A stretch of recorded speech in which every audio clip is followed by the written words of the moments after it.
Here's what I don't understand. I'm a simple man, as you well know, okay? There doesn't seem to be a lot of benefit for Putin here. He doesn't have economic benefit taking this portion of Ukraine. He's going to cause himself and his country a lot of economic pain, right? So, cost benefit analysis. Why is the guy doing this? Do you have any idea? Well, I think there's a couple reasons. One is this is part of his theory of the case of the greater Soviet Union, right? He wants to go back and have a buffer for his country. I think he feels this personally. When I spent time with him, he would talk about greater Russia and Russian history. We saw him explicate that a little bit. I guess it was yesterday when he made his long speech. He feels aggrieved and he wants to vindicate that. So I think that's one piece. Second, I think he sees a weak West. I think he sees a weak United States. I think he sees Germany that is a supplicant because of the energy needs. And he thinks he can push and push and push. So your point about the cost and benefit, I think he believes that the cost will end up ultimately being something he can truly manage. The upside, if you're Vladimir Putin, is that you get to create and sow chaos in the West. You get to upset the apple cart in many ways. He definitely wants to drive a wedge between the NATO countries, but Germany this morning came out and said Nord Stream 2, they're going to suspend certification now on it. Putin has invested, $15 billion in that. And Biden is going to hurt him on the dollar transactions. So Putin's going to get hurt. And for this kind of dream that I'm going to be the Russian Napoleon, I'm going to restore the glory, it seems to me to be megalomaniacal. Am I wrong? No, there's a piece of that. This is, Bill, you've watched this guy an awfully long time. I've spent time with him. There's a piece of that is at the center of his personality. I don't think there's any doubt about that.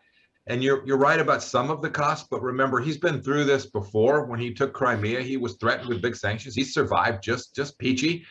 He just needs to take care of his 8 oligarchs. If the Russian people suffer, not his first choice, but not the end for him. And finally, don't forget the benefit he's getting. I don't know what it's trading at as we sit here. $97 a barrel, $98 Brent crude. That is an enormous windfall for Russia when energy prices are 50% higher than they were a year ago and 100% higher than they were during the 4 years we were in office. But he's not going to be able to get dollars for the oil. So if he wants yen, he'll get yen. He's not going to get dollars for it. Now, I spent some time with President Trump recently, as you may know, with the O'Reilly Trump history tour. I got to reverse that Trump O'Reilly history tour. And he told me flat out, if he were president today, if he were reelected, Putin would not be doing any of this. Do you believe that? I do. Best evidence, Bill, that I have, the only thing that's changed was who was leading the United States of America. Vladimir Putin hasn't changed. His view of the world hasn't changed. His calculus simply changed because America was weak. All right. So Trump told me that he had an arrangement with Putin, and the arrangement went down. It was a personal arrangement. It wasn't you and Lavrov, wasn't a negotiated. It was, you don't embarrass me, I won't embarrass you. Was that your understanding? I don't want to speak to that. If the president wants to talk about that publicly, so be it. I can say this. Look, we lived under this crazy, silly Russia hoax for 2.5 years of the Trump administration, where everyone thought we were Russian assets or weak on Russia. I think we can see that wasn't the case. And so there were a set of understandings that were taking place that led us to a place where we had a deterrence. We put sanctions on Vladimir Putin when he did bad things. But when we found places we could work with him, I did it at the CIA. We saved Russian lives in St. Petersburg. Putin personally thanked me for that publicly. We had a set of understandings that said, here are the things we can do that can lead our two countries to find perhaps a better path forward and European security and stability on a better path forward as well.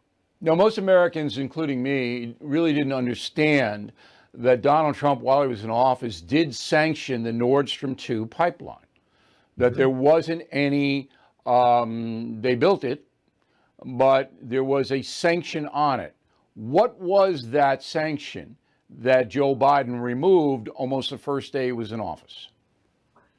It was a set of prohibitions that sanctioned companies from, to your point, back to the dollar, from using dollars to transact activity around the pipeline. So think of shipbuilders, think of construction companies, think of pipe laying equipment, think of the people who underwrite that, the insurers who create the liability protection for those companies. Those were the things that he unwound. They were Treasury Department sanctions largely that prevented dollars from going to the project.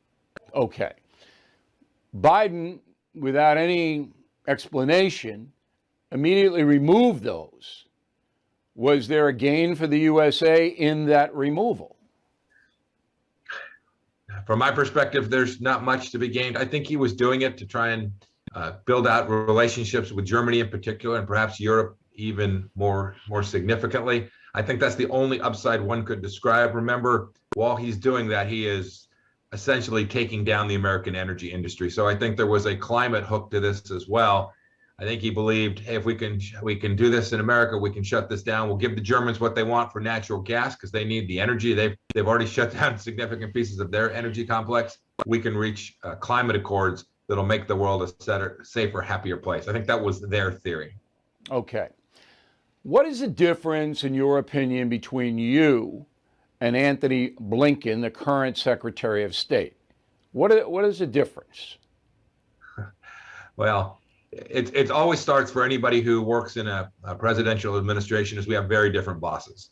I had a boss who understood about power, understood how to use American economic power, and was prepared to allow me to travel the world and use American power to protect the things that mattered most to the United States and to set the priorities in a way that actually secured American prosperity and freedom. Bill was shorthanded as America first, but the truth is, the truth is, when you send John Kerry to be the first American senior official to meet with Xi Jinping and Putin, you are signaling American weakness. You're signaling that you'll sacrifice just about anything on the altar of climate change. And if you're Secretary Blinken, that puts you in a very difficult place when you're trying to push back on the bad guys across the world.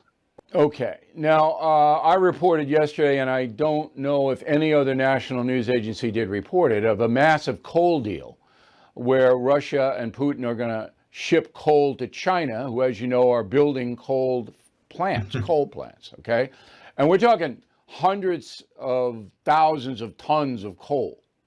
So it doesn't stack that the Biden administration is trying to rein in our fossil fuel industry when the two largest rivals, Russia and China, are saying, we don't care about global warming, climate change. We're going to pump as much coal into the atmosphere as we want. Yet the American media doesn't cover it. I would submit to you that 99% of Americans don't even know this. And that's a pretty frightening scenario, is it not?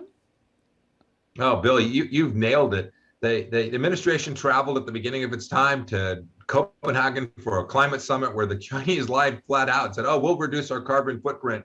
While on the ground, the reality was opening about a coal-fired power plant every couple of weeks. And this is the other big difference, Bill. When it came to energy, when it came to lots of issues, we accepted the world as it was. We didn't live in a fantasy world. It is not the case that the Chinese Communist Party is ever going to submit to restrictions on their carbon footprint until they've got an economy that is twice the size of ours. They're going to grow. They're going to do the right things for their own people. To your point about the Russians, they are massive importers of energy, not only coal, but natural gas and crude oil as well. They are reliant on the world for their energy, and we ought to use the American energy sources that we have that are affordable and clean and drive the Chinese Communist Party to have to pay really high prices for their energy. You just misspoke a little. You said Russia is massively dependent.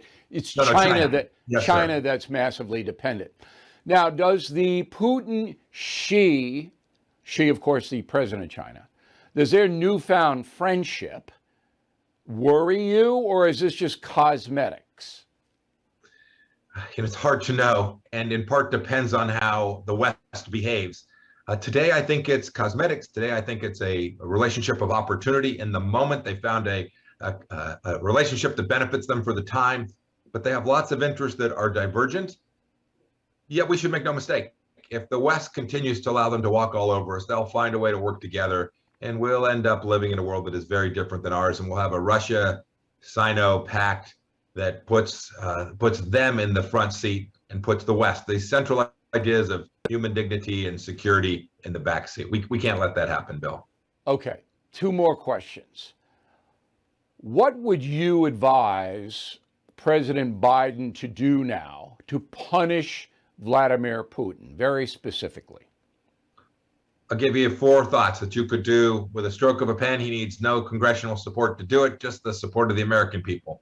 First, take them out of SWIFT so that it's hard for them to conduct transactions in dollars and go after their metals trade and the oligarchs. Those are the things that have kept Vladimir Putin in power. Those will be the things that threaten him, and you can do those nearly immediately. Second, I would be on the phone and tell NATO, you need to move your forces, your teams, your dollars to help your Eastern friends. So think France, Germany, the UK, go to Lithuania, Latvia, and Estonia to make sure that Putin understands that there is a real blunting force available to Europe. And then finally, I would make the case to the American people about why this matters. Maybe that's the most important thing of all. You have to describe that we'll have higher fertilizer costs, higher costs for a loaf of bread, higher costs for gasoline in the United States. If we allow Putin free rein, if we let him move about the cabin, it has real world impacts on us here at home. And when those things go higher, Bill, we know what inflation spirals look like. You only need to look back to the 70s and Jimmy Carter. I don't know if the American people have enough discipline to suffer for a greater good that might be down the road. But I do know if we don't punish Putin, that Putin's not going to stop. It looks to me he's a sociopath, he's a narcissist, and a megalomaniac. I mean, that's a pretty strong trifecta, all right?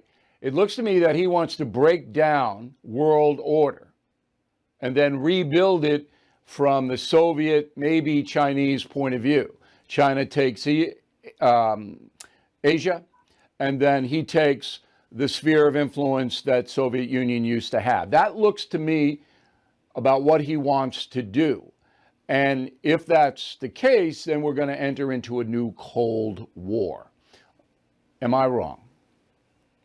Bill, it's precisely correct. It's why we need to get after this now. You remember the old Fram oil commercials, right? You can pay me now or you can pay me later.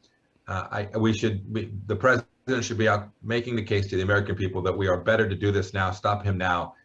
Xi Jinping will ultimately drive the destruction of the current world order in a way that Vladimir Putin can't, but he is happy to be the supporting actor in that very, very dangerous movie for the United States of America. Mr. Secretary, I can't thank you enough for your expertise, your patriotism to this country. And you're welcome anytime on the No Spin News, and we really appreciate you helping us out today. Thank you, Bill. Have a good day, sir.